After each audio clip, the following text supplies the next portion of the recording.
Good evening, মৰমৰ ছাত্ৰ-ছাত্ৰীসকল। মই সপ্তম শ্ৰেণীৰ গণিতৰ পাঠ আৰম্ভ কৰিবলৈ লৈছোঁ আৰু আজি পাঠৰ বিষয়বস্তু হৈছে সৰল সমীকৰণ। তোমালোকে ষষ্ঠ শ্ৰেণীত সৰল সমীকৰণৰ গঠনৰ বিষয়ে কিছু আভাস পাই আহিছা। সেই আভাসৰ ওপৰতে ভিত্তি কৰি আমি ইয়াৰ পিছৰ পৰ্যায়লৈ আগবাঢ়ি যাম। তদুপৰি তোমালোকৰ সোঁৱৰণৰ কাৰণে মই কেইটামান কথা আওৰাই ল'ব বিচাৰিছোঁ। ক্লাছ 6 গণিত সৰল সমীকৰণ তোমালোকৰ চতুৰ্থ অধ্যায়ত পাবা। এটা সংখ্যাৰ পৰা ইয়াত মই কেইটামান সমস্যা লিখিছোঁ, তোমালোকে চাই ল'বাচোন। এটা সংখ্যাৰ পৰা 8 বিয়োগ কৰিলে 9 পোৱা যায়। আৰু দ্বিতীয়টো হৈছে চনুৰ বয়স মনুৰ বয়সতকৈ 2 বছৰ বেছি। যদি চনুৰ বয়স 7 বছৰ তেন্তে মনুৰ বয়স কিমান? অঞ্জনাৰ বয়স নিৰ্মালীৰ বয়সৰ 3 গুণ। 14 বছৰৰ পাছত অঞ্জনাৰ বয়স তেওঁৰ মানে নিৰ্মালীৰ বয়সৰ 2 গুণ হ'ব। তেওঁলোকৰ বৰ্তমান বয়স কিমান? এই সমস্যাকেইটা এতিয়া আমি কেনেকৈ সমাধান কৰিম? এটা সংখ্যাৰ পৰা 1 নম্বৰটো ধৰা।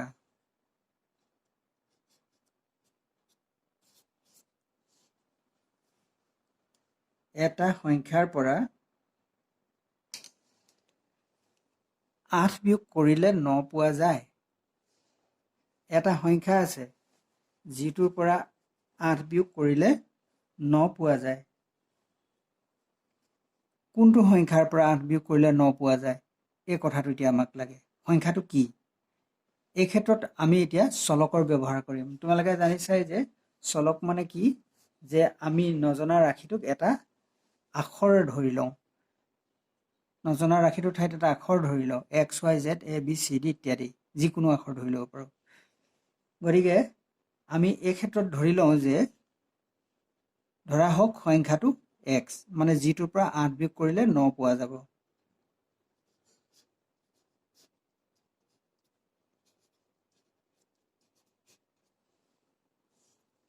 ধৰা হওক সংখ্যাটো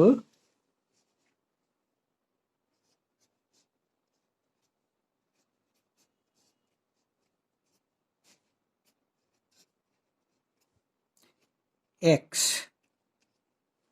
আমি সংখ্যাটো x বুলি ধৰি ল'লো। এতিয়া আমাক কোৱা হৈছে যে xৰ পৰা 8 বিয়োগ কৰিলে 9 পাম।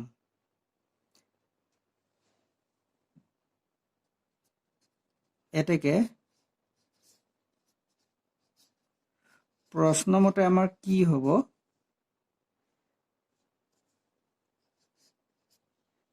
xৰ পৰা 8 বিয়োগ কৰিলে কিমান থাকিব আমাৰ হাতত? 9 থাকিব। এইটো এতিয়া সেই সংখ্যাটো আমি কেনেকৈ উলিয়াম? এতিয়া তোমালোকে চোৱাচোন, xৰ ঠাইত মই এইখিনিতে অলপ ছাইডত কৰি দেখুৱাইছোঁ।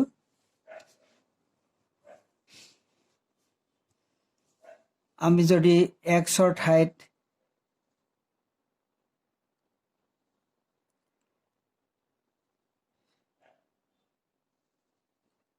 কিমান বহালে 9 পাম, এই কথাটো আমি চাব লাগে। xৰ ঠাইত মই 0 বহাব পাৰোঁ। তেতিয়া আমি কিমান পাম? এইটো -8 থাকিব। আমাক লাগে কিমান? 9। xৰ ঠাইত যদি মই 1 বহাই চাওঁ থাকিব -7। এই ধৰণে আমি গৈ থাকিম। মই xৰ ঠাইত 8 বহালোঁ, 8ৰ পৰা 8 গ'লে থাকিব 0। থাকিবগৈ লাগে আমাৰ কিমান? 9। তেতিয়াহ'লে তোমালোকে নিশ্চয় আৰু ইয়াতকৈ ডাঙৰ সংখ্যা বহাব লাগিব। মই ইমানখিনি কৰি নেদেখুৱাওঁ। এতিয়া যদি 10 বহাওঁ, 10ৰ পৰা 8 গ'লে 2 থাকিব, মানে আৰু ডাঙৰ সংখ্যা হ'ব লাগিব, নহয়নে বাৰু? যদি তেনেকুৱাকৈ মই 17 বহাওঁ 17 পৰা 8 গ'লে 9 থাকিব মানে xৰ ঠাইত 17 বহিবগৈ লাগিব গতিকে ইয়াত আমাৰ xৰ ঠাইত যদি 17 বহে তেতিয়াহ'লে সেই 17 পৰা 8 গ'লে 9 থাকিব এই 17টোৱে হ'ব আমাৰ কি এই সমীকৰণটোৰ সমাধান সমীকৰণ মানে হ'ল কি ই এটা গাণিতিক উক্তি যিটো উক্তিত দুটা পক্ষ থাকিব মাজত সমান চিন থাকিব বাওঁফালৰ উক্তিটো বাওঁফালৰ পক্ষটোৰ লগত সোঁপক্ষটো সমান হ'ব মানে ইয়াত অজ্ঞাত ৰাশি xৰ যিকোনো এটা মানৰ কাৰণে যেনেকৈ ইয়াত 17ৰ বাবেহে এই বাওঁপক্ষৰ লগত সোঁপক্ষ সমান হ'ব xৰ মান অন্য বেলেগ দিলে কেতিয়াও এইটো শুদ্ধ নহয় 17হে বহিব লাগিব এতিয়া 17ৰ পৰা 8 গ'লে 9 থাকিব গতিকে ই হৈছে এটা সমীকৰণ ঠিক সেইধৰণে আমি দ্বিতীয় প্ৰব্লেমটো চাওঁ আৰু ইয়াত তোমালোকে লক্ষ্য কৰা সোঁপক্ষত কেৱল এটা ৰাশি বহিছে বাওঁপক্ষত দুটা আহিছে 2 নম্বৰৰ সমস্যাটো যদি চাওঁ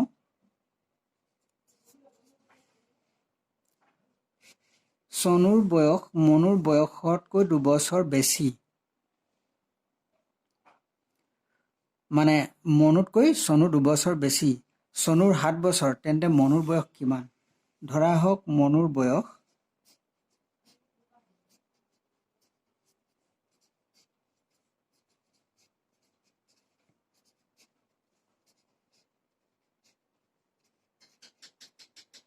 x বছৰ ধৰি ললো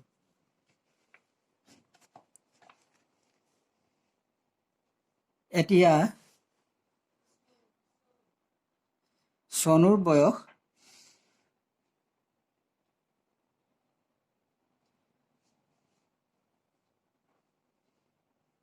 7 বছৰ বুলি কৈছে আৰু চনু মনুতকৈ 2 বছৰ বেছি প্ৰশ্নমতে আমাৰ কি হ'ব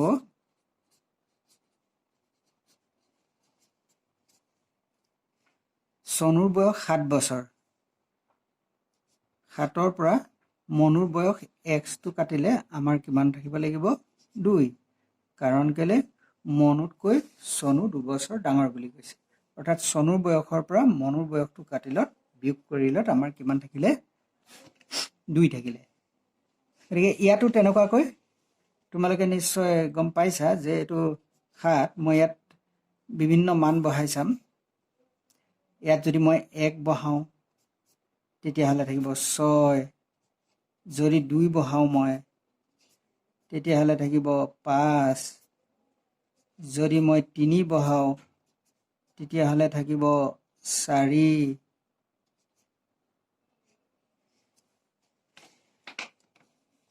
যদি ইয়াত মই 4 বহাওঁ 3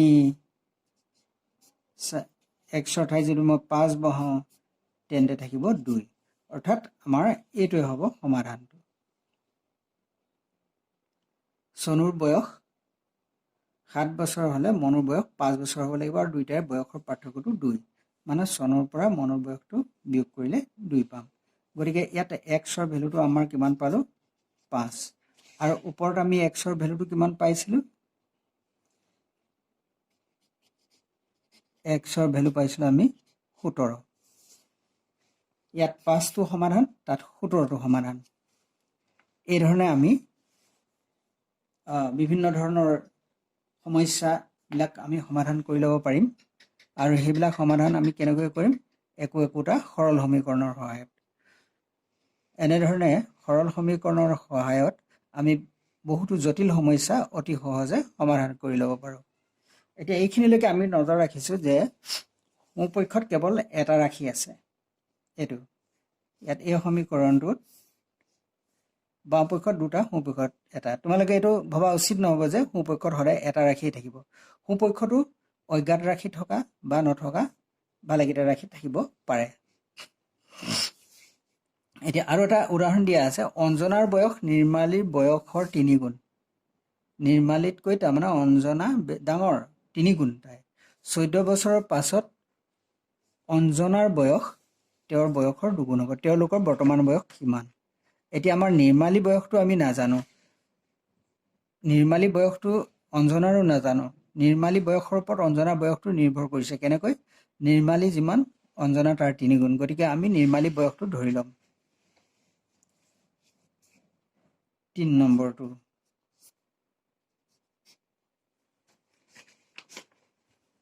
ধৰা হওক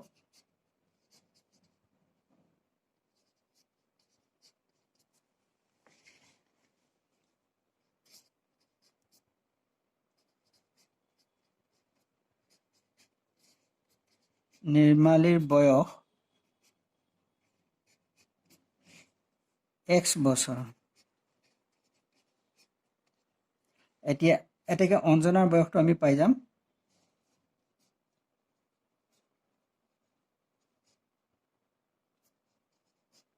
অঞ্জনাৰ বয়স কিমান হ'ব তাৰ 3 গুণ বুলি কৈছে x ৰ 3 গুণ মানে thrice x ইমান বছৰ হ'ব 14 বছৰৰ পাছত তেওঁলোকৰ বয়স কিমান হ'ব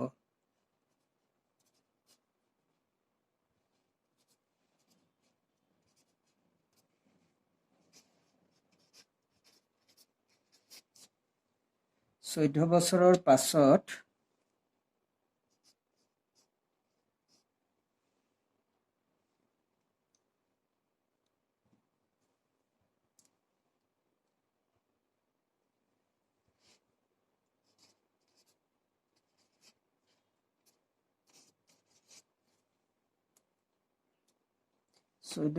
পাছত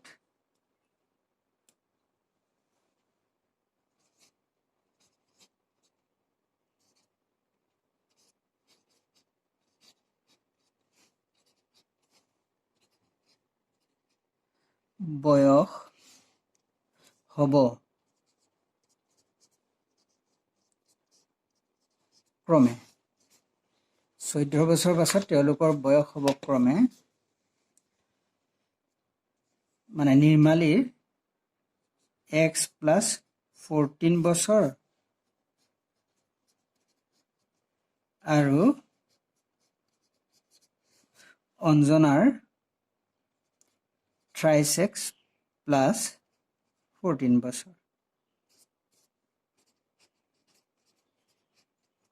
কাৰণ 14 বছৰৰ পাছত দুয়োগৰাকীৰে 14 বছৰকৈ বয়স বাঢ়ি যাব এই ধৰণে আমি উলিয়াই ললো ইয়াৰ পাছত কৈছে যে সেই 14 বছৰৰ পাছত অঞ্জনা নিৰ্মালীৰ দুগুণ হ'ব বুলি কৈছে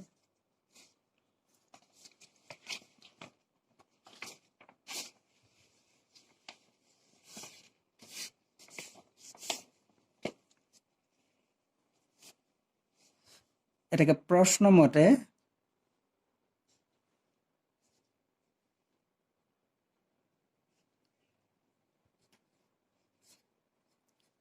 প্ৰশ্নৰ শৰ্ত মতে বা প্ৰশ্ন মতে অঞ্জনাৰ বয়স হৈছে 14 বছৰৰ পাছত thrice x plus 14 আৰু তেতিয়া কি হ'ব নিৰ্মালীৰ কিমান হ'বগে x plus 14 কিন্তু আমাক কোৱা হৈছে দুইজনীৰ বয়স কিন্তু সমান নহয় 14 বছৰৰ পাছত অঞ্জনা নিৰ্মালীৰ দুগুণ হয় তাৰমানে নিৰ্মালী সৰু গতিকে নিৰ্মালী যিমান বয়স অঞ্জনা তাৰ দুগুণ অৰ্থাৎ দুইগৰাকীক সমান কৰিবলৈ হ'লে আমি নিৰ্মালীৰ বয়সৰ লগত দুই এটা পূৰণ কৰিব লাগিব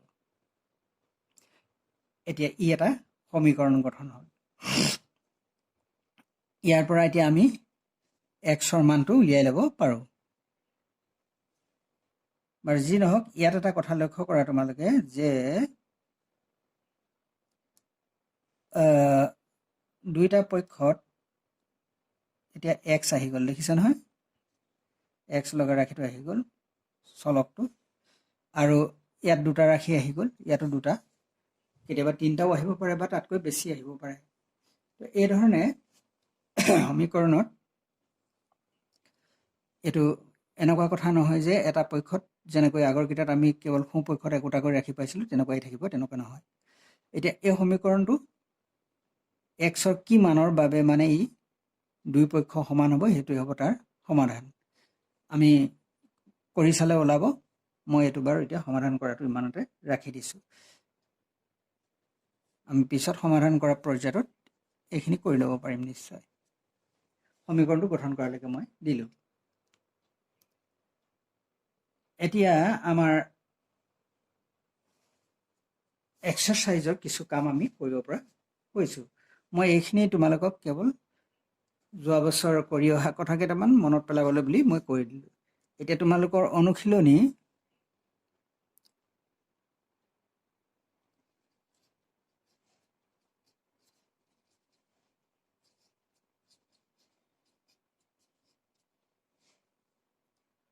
4.1টো আমি কৰিম।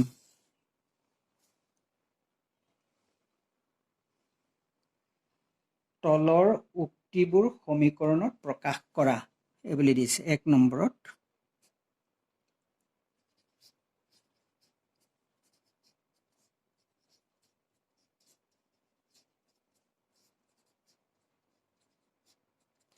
তলৰ উক্তিবোৰ সমীকৰণত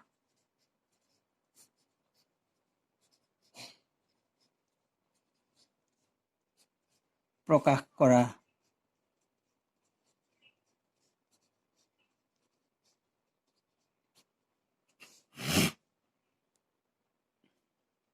এক নম্বৰত দিছে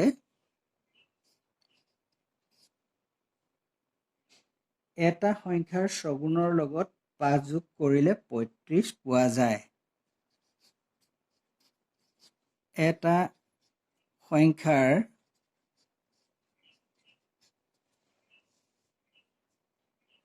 ছগুণৰ লগত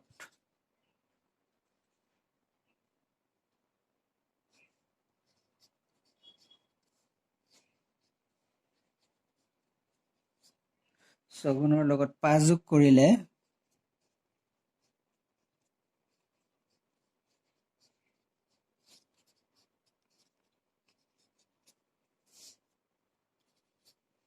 35 পোৱা যায়।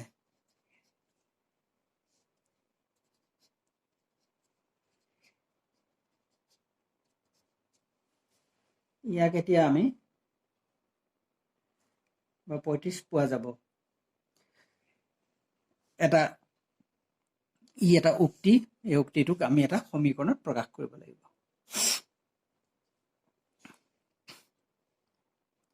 এটা সংখ্যাৰ ছগুণৰ লগত 5 যোগ কৰিলে 35 পোৱা যায়। এটা সংখ্যা বুলি কৈছে, এতিয়া সেই সংখ্যাটো কি আমি নাজানো। ধৰা হওক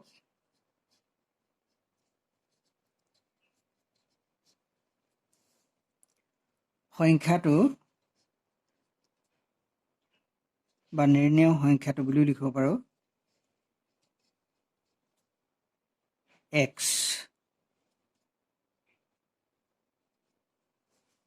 আমি সংখ্যাটো x বুলি পালোঁ। ইয়াৰ ছগুণৰ লগত সংখ্যাটোৰ ছগুণ কিমান হ'ব লিখি ল'ব পৰা এনেকৈ।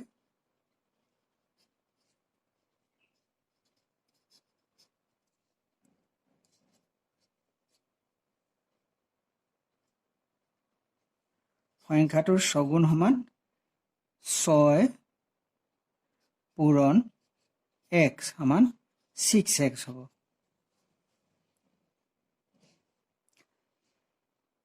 এতিয়া তাৰ লগত যদি আমি 5 যোগ কৰোঁ 35 হ'ব। মই আৰু নিলিখোঁ, ইয়াতে প্ৰশ্ন চৰ্তমতে কৰি দিছোঁ।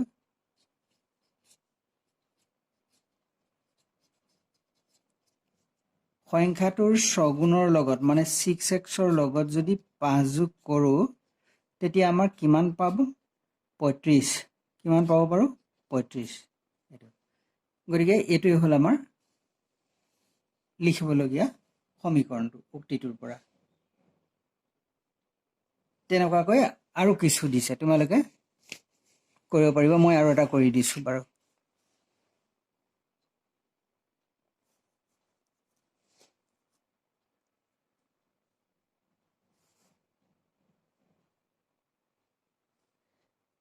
এটা সংখ্যাৰ 1/4 9 সমান 2 নম্বৰটো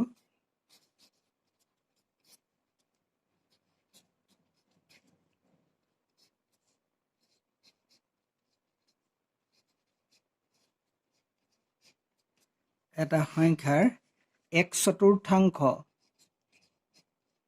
মানে 4/1 অংশ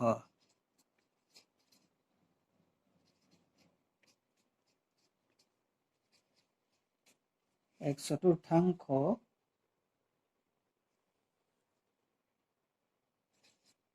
9 সমান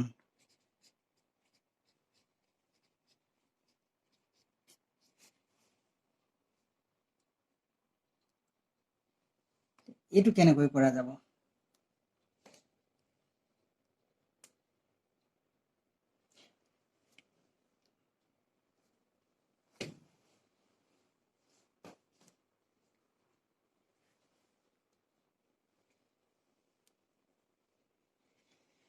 ধৰা হওক সংখ্যাটো x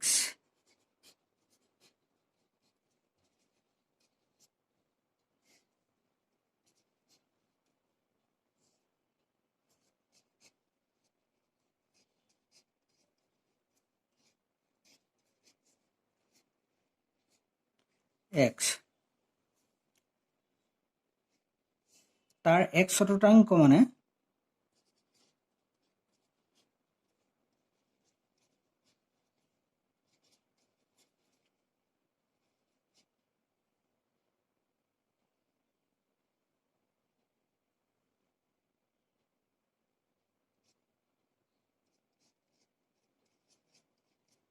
xৰ 1/4 মানে কি xৰ 4/1 অংশ xৰ 4/1 মানে x পূৰণ 4/1 অৰ্থাৎ আমি কি লিখিব পাৰো xৰ লগত 1টো পূৰণ হৈ যাব 4/x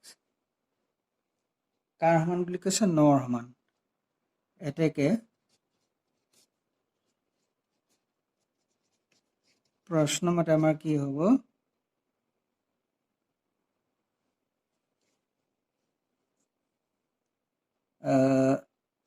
x/4 = 9 এইটো উলিয়াবলগীয়া সমীকৰণটো সেই ধৰণে তাত 8টা অংক দিয়া আছিলে মই দুটা অলৰেডি কৰি দিছো তোমালোকে বাকিকিটা কৰিবা এতিয়া মই 2 নম্বৰৰ সমস্যাটোলৈ গুচি গৈছো তলৰ সমীকৰণবোৰ উক্তি আকাৰত লিখা ইয়াৰ বিপৰীত প্ৰক্ৰিয়াটো তলৰ সমীকৰণবোৰ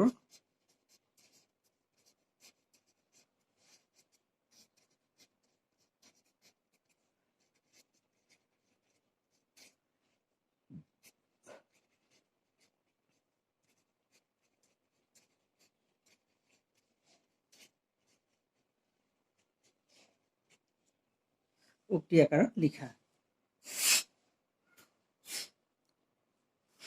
1 নম্বৰটো দিছে 3x - 4 = 5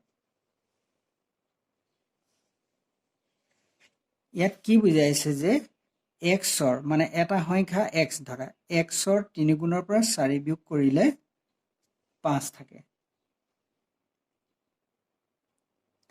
উক্তিটো আমি লিখিম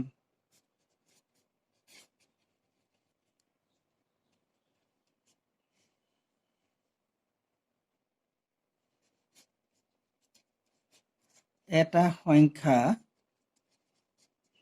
বা পোনপটীয়াকৈ xৰ বুলি লিখিলেও হ'ব এটা সংখ্যা xৰ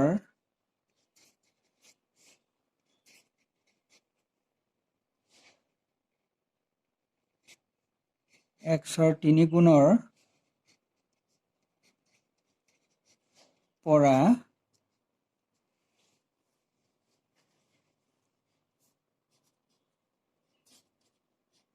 4 বিয়োগ কৰিলে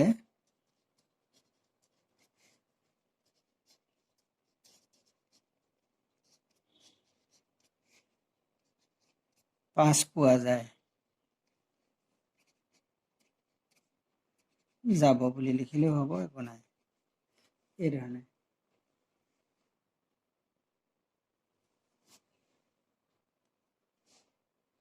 মই 2 নম্বৰটো কৰি দিছোঁ আকৌ।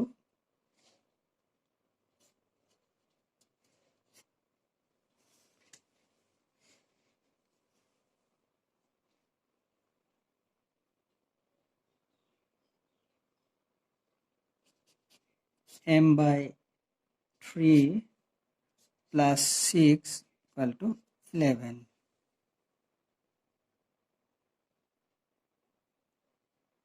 উক্তিটো হ'ব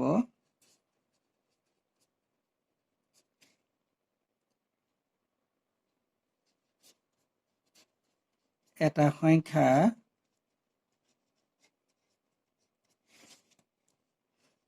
m-ৰ 1/3 লগত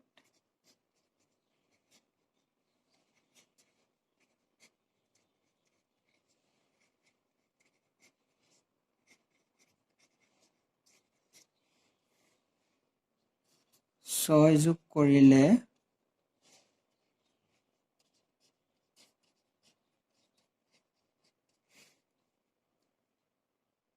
11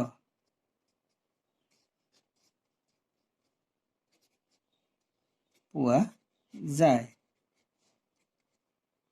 এই ধৰণে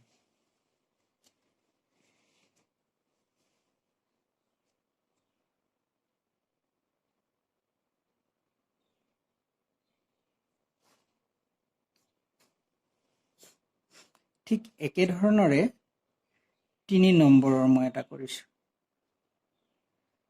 ইয়াতো তলৰ উক্তিবিলাকৰ পৰা একোটা সমীকৰণ গঠন কৰা।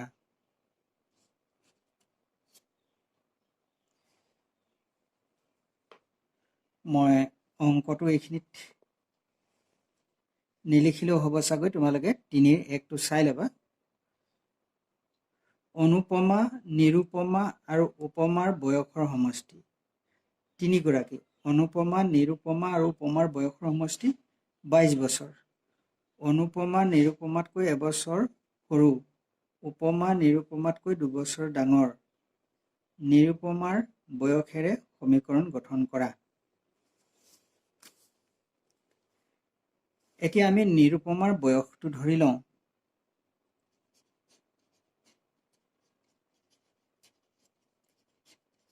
ধৰা হওক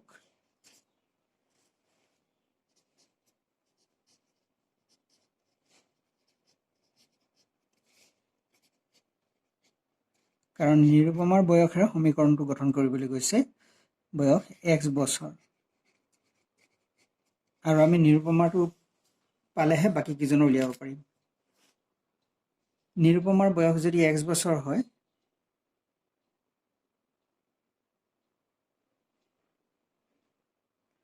অনুপমা তাতকৈ এবছৰ সৰু।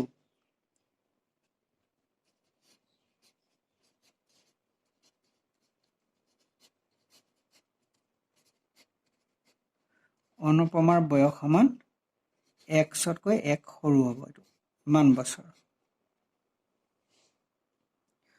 উপমা নিৰুপমাতকৈ 2 বছৰ ডাঙৰ।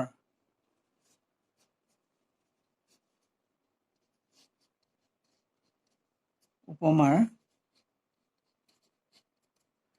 বয়স x+2 বছৰ হ'ব। গতিকে 3 গৰাকীৰ বয়সটো আমি পাই গ'লো।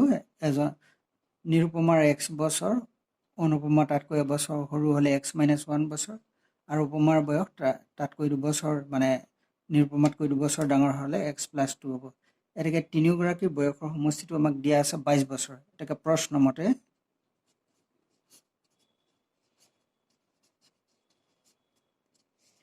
আমি পাম কি x plus x-1 plus x+2 সমান 22। ঠিক এই ধৰণে আমি সমীকৰণ গঠন কৰি ল'ব পাৰিম।